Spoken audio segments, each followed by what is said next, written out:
Busted water main lines all across the city really continues to keep those crews busy.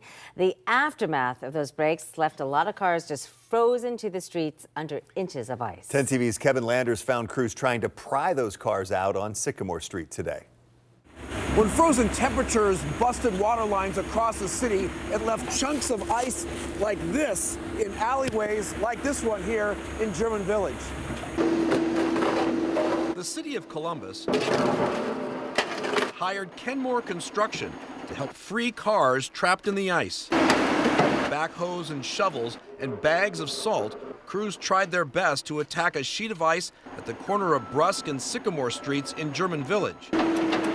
Massive chunks of ice were separated from tires and under the bumpers of cars that haven't moved since the storm hit January 25th. That's 12 days ago. The city reports 80 water line breaks since the storm hit. 44 of those have been repaired. The water line that broke here has been fixed. The trick now for crews is chopping through the ice that's about 12 inches thick.